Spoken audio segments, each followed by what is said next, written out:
In September 2010, a Chinese fishing boat collided with two Japanese Coast Guard vessels near disputed islands.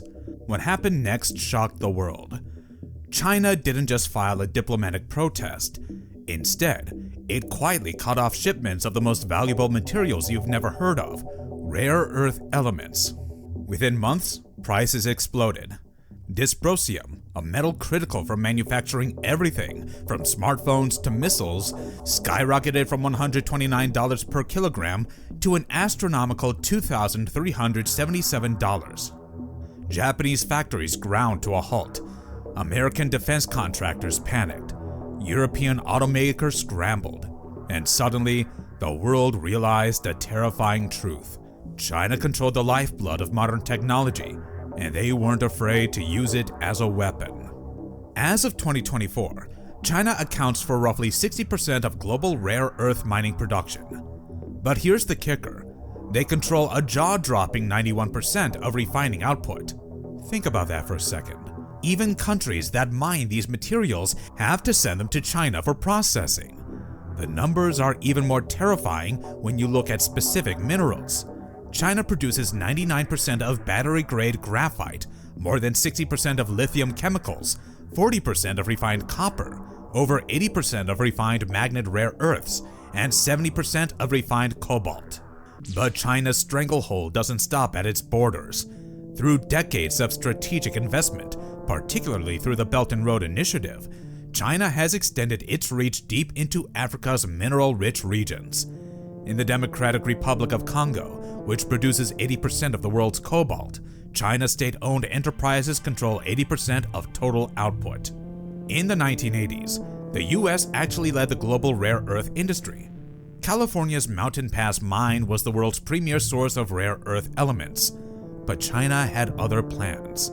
Beginning in 1990, the Chinese government declared rare earths to be protected and strategic minerals. They prohibited foreign firms from mining rare earths within China and restricted foreign participation in processing projects, except through joint ventures with Chinese firms. China wasn't just producing more, they were producing cheaper. Permissive environmental regulations compared to Western jurisdictions meant that China could undercut everyone on price. From 2000 to 2010, China went from supplying 16% of the world's cobalt ore concentrate trade to 95%. They invested in mines, mineral processing facilities, and, crucially, the downstream manufacturing. However, Mountain Pass refused to die. In 2017, under new ownership as MP Materials, the mine reopened.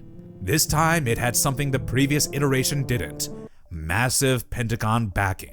In October 2025, the Trump administration announced a transformational public-private partnership with MP Materials, including a $400 million equity investment and a $150 million loan to expand heavy rare earth separation capabilities.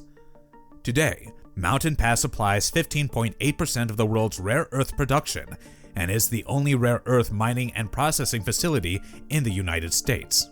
Australia, blessed with an estimated 35 to 40% of global rare earth reserves, is rapidly expanding its production capacity. Lynas Rare Earths Mount Weld mine has dominated Australian rare earths since 2011, and the company announced plans to invest $345 million to expand. Europe is scrambling to develop its own lithium supply to feed its electric vehicle ambitions. In Germany, Vulcan Energy Resources inaugurated the first lithium extraction plant on a ton scale in Landau in November 2024. Using an innovative geothermal process, the company extracts lithium from deep groundwater while simultaneously generating renewable energy. Portugal, which holds the world's 8th largest lithium supply, has become a focal point for European lithium mining. Multiple multinational mining corporations are hoping to break ground on new open-pit mines in the country. In March 2025, the European Commission approved 47 strategic mining projects which will benefit from fast-tracked permitting processes and easier access to EU funding. What makes this mining reopening different from previous attempts is unprecedented government involvement, particularly from the U.S. Department of Defense. The Pentagon's involvement reflects a stark national security reality. America's near-complete dependence on China for critical minerals represents an existential threat. Canada has followed suit with its own massive funding push. At PDAC 2025, the federal government committed over $550 million in new critical minerals funding, including up to $50 million for exploration and project development, and over $500 million for infrastructure development. Global demand for magnetic rare earth elements is projected to triple from 59 kilotons in 2022 to 176 kilotons by 2035. This sharp rise is driven by booming electric vehicle adoption and the rapid expansion of wind power projects. Rare earth needs linked to clean energy technologies are expected to grow by 300 to 700% by 2040. The green energy transition, the very thing meant to save the planet, requires massive quantities of the minerals China controls. It's a geopolitical paradox. Western nations can't achieve energy independence without first achieving mineral independence. In 2025, China imposed export bans on gallium, germanium, and antimony to the United States. These calibrated restrictions serve as a reminder to Western nations that China still holds overwhelming leverage. Here's the uncomfortable truth that nobody wants to talk about. One of the main reasons China dominates rare earth processing is because it's willing to tolerate environmental damage that Western countries won't accept. Rare earth processing is extraordinarily polluting. It generates massive amounts of toxic waste, including radioactive thorium, sulfates, and heavy metals. Western mines close not just because of economics, but because democracies with robust environmental protection laws couldn't compete with countries willing to sacrifice environmental safety for economic advantage. But the clock is ticking. Electric vehicle production is exploding. Each EV requires far more rare earth magnets than a conventional car. Wind turbine installations are accelerating globally, each massive turbine using hundreds of pounds of rare earth magnets. Data centers powering artificial intelligence need specialized rare earth materials. The reopening of Western mines represents a profound geopolitical shift, a recognition that economic efficiency cannot trump national security. For decades, Western nations embraced globalization's promise that trade interdependence would prevent conflict. China's weaponization of critical minerals in 2010 shattered that illusion.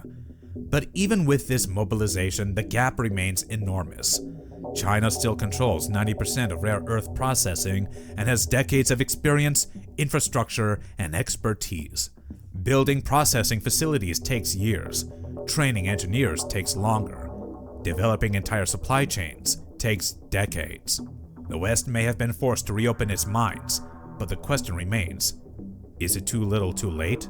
Or will this new mining renaissance finally break China's stranglehold on the materials that power modern civilization? Only time will tell. Thank you for watching. If you enjoyed this video, don't forget to hit the like button and subscribe.